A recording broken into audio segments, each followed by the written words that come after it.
멜라토닌은 20대까지는 분비량이 증가하다가 50대 이후가 되면 2분의 1 이하로 줄어들게 됩니다. 나이가 들면서 이 카페인 분해 능력이 떨어지다 보니 카페인이 렘 수면 주기에 장애를 줘서 이러한 5가지 증상을 경험하고 계시다면 노화에 따른 불면증의 한 증상으로 보시는 것이 좋겠습니다. 잠을 잘 수는 방법이 뭐가 있나요? 첫 번째,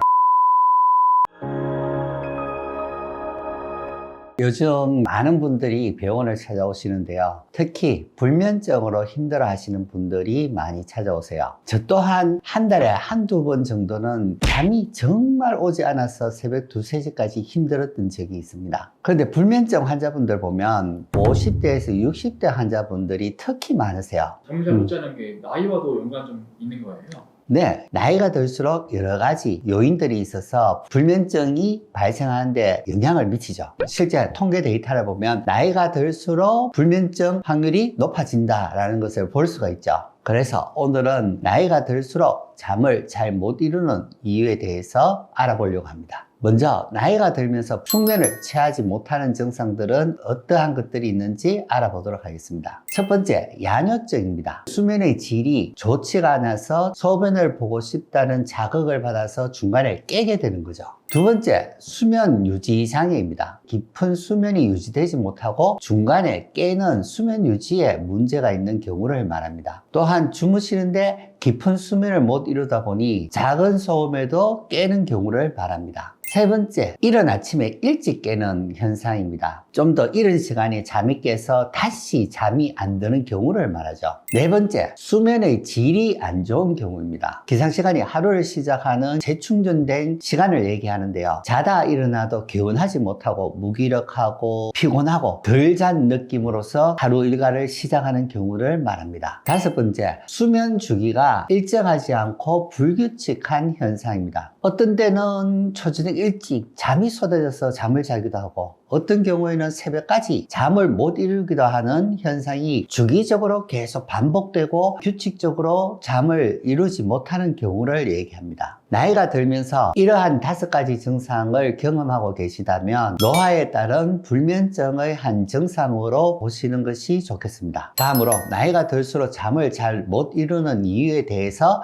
한번 알아보겠습니다. 첫 번째, 멜라토닌 호르몬의 감소죠. 우리가 알다시피 멜라토닌은 수면 호르몬으로 알려져 있습니다. 멜라토닌이 충분히 분비되지 못하면 잠의 질이 떨어지게 됩니다. 멜라토닌은 20대까지는 분비량이 증가하다가 그 이후 이제 꺾여서 줄어들게 되죠. 그래서 50대 이후가 되면 멜라토닌 양이 2분의 1 이하로 줄어들게 됩니다. 그래서 이렇게 줄어든 멜라토닌으로 인해서 수면의 질이 약화되는 경우를 얘기합니다. 또한 은퇴 후 밖에 외출하는 시간이 적음으로써 햇볕을 덜 받게 되겠죠. 그럼으로써 멜라토닌 형성이 떨어지는 경우가 되겠습니다. 이렇게 햇빛 노출이 줄게 되면 생체 시기가 무너지게 되고 멜라토닌 분비가 감소하게 되는 것이죠. 두 번째, 생활 방식, 습관의 변화죠. 나이가 들면서 은퇴를 하게 되면 신체 활동량이 이전 대비해서 많이 감소하게 되는 경우입니다. 젊을 때 하루 종일 일을 열심히 하다 보니 집에 가면 어떤 일도 못하고 골아 떨어지게 되겠죠. 그렇게 피곤하게 생활하면서 지내다가 나중에 은퇴하게 되면 일을 잘 하지 못하기 때문에 에너지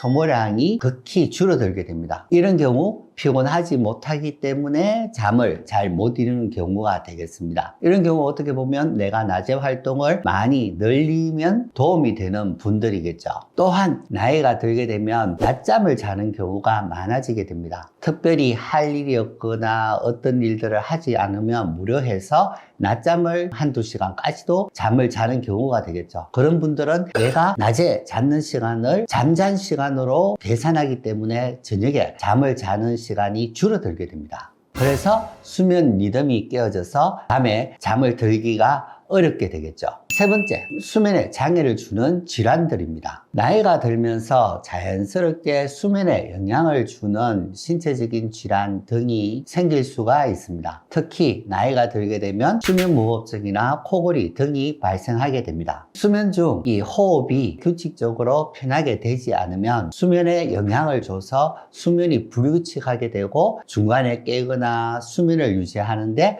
어려움을 주겠죠. 이렇게 노화에 따라서 신체적인 변화가 있는 경우 수면에 지장을 주게 되겠습니다. 네 번째, 카페인 분해 능력의 감소입니다. 이 카페인을 섭취하게 되면 카페인을 분해해서 잘 해독해 가야 되는데요. 나이가 들면서 이 카페인 분해 능력이 떨어지다 보니 카페인이 몸에 남아있음으로써 렘 수면 주기에 장애를 줘서 중간에 잠을 깨게 만들고 잠이 드는데 어렵게 만들어서 수면의 질을 떨어뜨리게 됩니다. 어르신분들은 커피를 섭취하는 시간이나 양도 중요하겠네요. 그렇죠. 커피와 카페인을 좋아하신다면 자기에게 맞는 양을 어느 정도 할 것인지 몇 시 이후에는 드시지 않는다든지 이렇게 개인적인 생활을 봐야 되겠죠.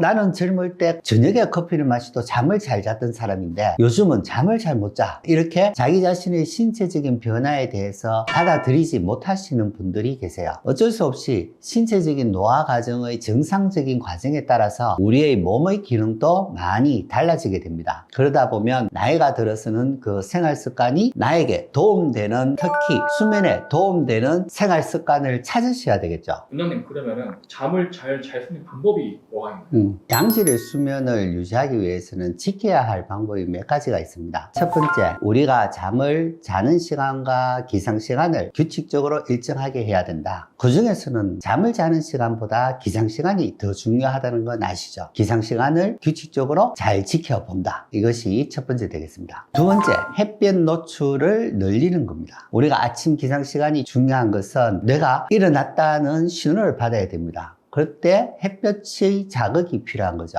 오전에 햇볕양을 많이 쬐게 되는 것이 도움이 됩니다. 그래서 만일 일이 바쁘신 분들도 중간에 쉬는 시간대 밖에 나가서 햇볕을 보는 것도 도움이 되겠습니다. 세 번째, 저녁 활동을 조절하는 방법입니다. 저녁에 많은 스트레스 받는 시간을 갖지 않고 TV를 본다든지 핸드폰을 본다든지 이러한 것들이나 저녁 늦게 운동을 한다든지 이렇게 몸의 활동량을 너무 과도하지 않도록 스트레스를 풀 수 있도록 해주는 방법입니다. 그리고 네 번째, 규칙적인 운동이죠. 우리가 잘 알다시피 건강을 유지하기 위해서는 규칙적인 운동이 생활화되어야 합니다. 운동을 땀을 흠뻑 흘리도록 심하게 하는 것은 소수의 사람에게는 좋겠지만 대부분 사람에게는 그냥 릴렉스를 하고 유산소 운동을 규칙적으로 하는 것이 좋겠습니다. 지금 만보기가 나오듯이 만보걸음이 기준으로 되어 있지만 요즘 나오는 논문들을 보면 6, 7,000보 정도가 가장 적당하다고 합니다.